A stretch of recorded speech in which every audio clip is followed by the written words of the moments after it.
Oklahoma legislators have enacted some of the most restrictive anti-abortion laws in the country so far, at least 16 different laws since 2010, when Republicans basically took over the state's legislative branches, including banning abortions after 20 weeks with no exceptions for fetal abnormalities. Now they seek to instill even more abortion restrictions, such as those currently in place in Texas. One of the new measures that they currently want to put in place would require abortion providers to obtain admitting privileges to a hospital specifically within 30 miles of the practice. Another law would ban teenagers under the age of 17 from accessing Plan B over the counter. The ACLU has stated that these laws are absolutely unnecessary and that though they are being sold as safety issues, it's really just, quote, smoke and mirrors used as a way of getting clinics to close down. Abortion providers in Texas under these laws have been forced to close many clinics, and those that aren't closed yet because they are not close enough to a hospital, those that are left have huge patient loads within the thousands that they simply cannot keep up with. An estimated 22,000 already economically challenged women in Texas won't be able to get the abortion they seek in this year alone, which is what Oklahoma seeks to emulate with these new laws. But not every Oklahoma Republican is pleased with these measures, however. Republican Doug Cox is a representative in Oklahoma and is a practicing physician, and he has been lamenting a long-gone moderate party that he recalls joining many years ago. In an op-ed he wrote last May, he said, quote, "What happened to the Republican Party that felt that the government had no business being in an exam room? Where did the party go that felt that some decisions in a woman's life should not be made by legislators and government, but rather by the woman, her conscience, her doctor, and her God?" Doug Cox attempted to amend the first bill in Oklahoma to include dermatologists in the list of state-regulated medical professionals, stating that it made just about as much sense as trying to regulate and restrict abortion providers. He also blasted the second bill for just being blatantly unnecessary and biased against young women, pointing out that Oklahoma still has the second highest teen pregnancy rate in the country, and that over 2,000 young women under the age of 17 gave birth in 2010 alone. Cox said, quote, "This bill takes the ability to control their destiny away from women, but that's what we do in the Republican Party these days." Cox is the most recent recipient of Planned Parenthood's Barry Goldwater Award and has argued against more than 160 anti-abortion measures that have been attempted during his time in office. So what do you guys think?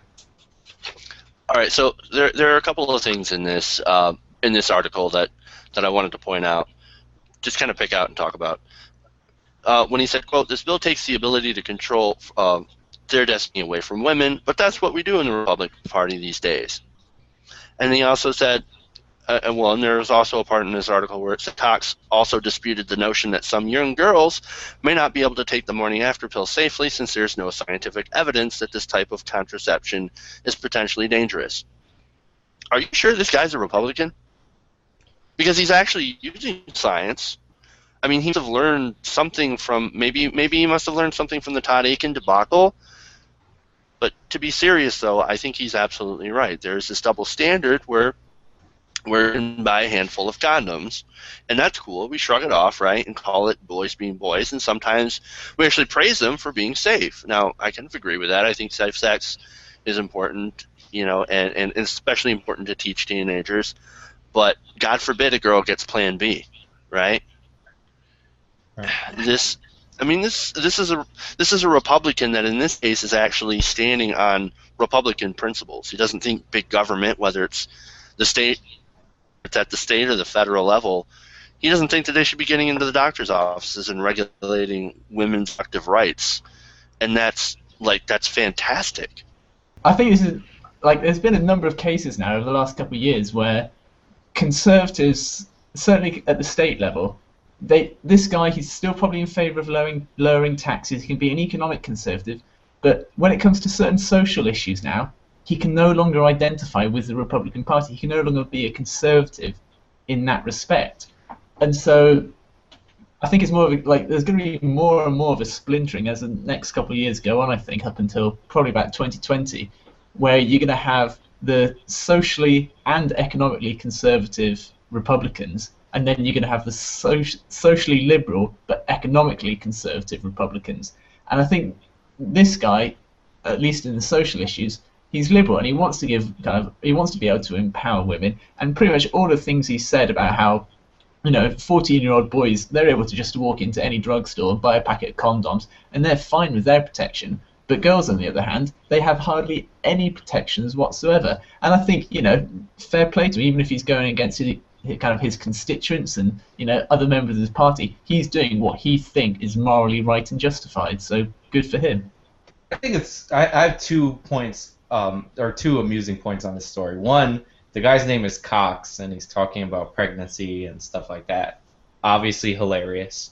Number 2, he won the Barry Goldwater Award. There's literally like 5 people in the country more conservative than Barry Goldwater in every other issue except for pro-choice issue. I mean, even though he would say at the time that he was pro-choice because it's a very conservative position, keep the government out of your business.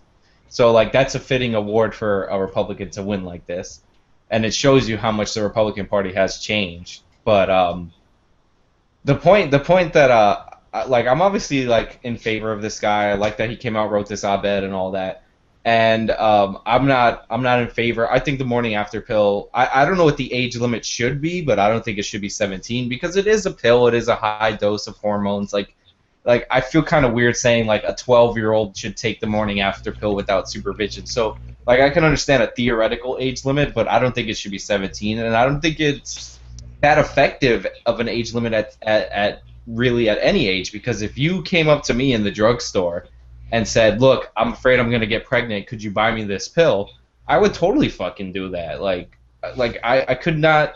Like I just think that we go a little too, like, obviously in Oklahoma they go way too overboard, but in general, like when it comes to birth control, we go a little too overboard on trying to make it difficult to get it. Like Obama fought the age reduction for the morning after pill for no reason. Like he just fought it and he's like it's dangerous and all that. The normal pill, which is a much lower and safer dose than the morning after pill, is still not over the counter for no reason. So I just don't, like, we're just weird in this country, or at least conservatives and some Democratic politicians are weird in this country about birth control and all that, and it's unnecessary. We are weird about this. We've got this sort of Puritan mindset when it comes to, because of the religion in this country. Religion plays a huge role in a lot of our contraception debates. It's amazing to me that in 2014 that we're still actually having a debate over contraception, and that there are still people that actually are saying, no, you can't have access to that. I just have a hard time relating to the mindset of a person who believes that they would rather have, say, a 15, 16-year-old pregnant and having a baby before she's financially or emotionally ready to handle that sort of responsibility, rather than have her take a pill which scientifically has deemed to be 99.99% safe, and eliminate that burden from her life so that she has an actual future and so that she can finish school and go to college and actually have some control over her life. I don't understand the type of mindset that people have that would think that, oh no, let her stay pregnant, teach her a lesson, punish her for having had sex, because that's way more important.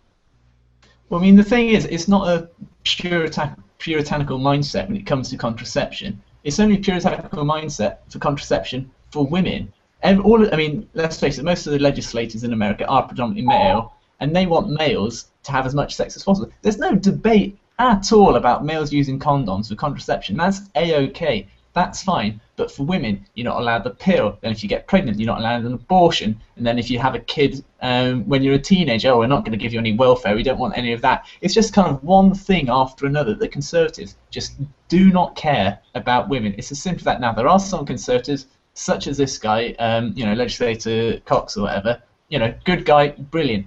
But there are large swathes of the Republican Party and people with a conservative mindset who just they're not necessarily actively thinking, I hate women, but they've been informed by media such as Fox News and other conservative pundits and talk show hosts to just kind of just naturally, it just comes naturally to them these days. Just go, well, of course we don't want, abortion or contraception, and they don't necessarily connect that issue with women's rights. They see it as kind of two distinct things, and it's just bewildering to me as well.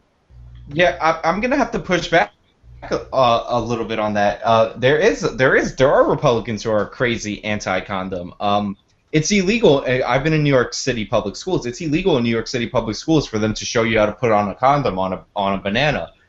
In the universities over here, they offer you. I know that's hilarious. In universities over here, they offer you free condoms on college campuses, but in other universities, they've tried to pass laws to prevent that. Like there is a lot of pushback and in some of these states about giving away free condoms at high schools or colleges and stuff like that. So like it is this weird anti-sex thing.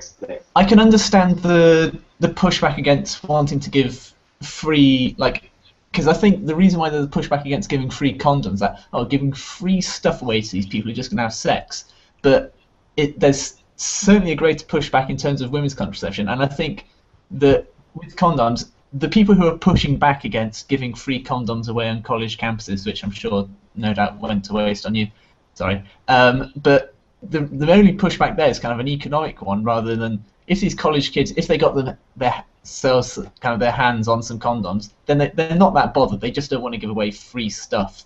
Again, that's part of the conservative mindset. Right, Yeah. that's also part of the mindset of we don't want our children having sex at all ever or knowing anything about it. Yeah, I'm gonna have to bandage my wound because Steven just unnecessarily cut me in the middle of his comment saying that they're wasted on me.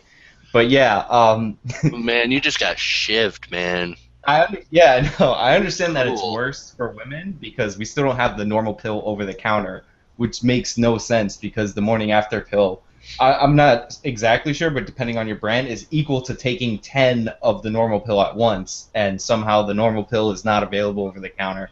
So I understand it's worse for women, but I just want to point out that there are nuts that don't want to give out condoms or want condoms, even if it's a charity that wants to set up a bowl somewhere, they won't let them do that. So it does exist, but it's stupid either way. For my final thought, the irony of the Republican Party always going in there and basically trying to regulate things and to stand in between a woman and her doctor is sort of the same thing that Republicans are arguing that the healthcare law does. And so there's this really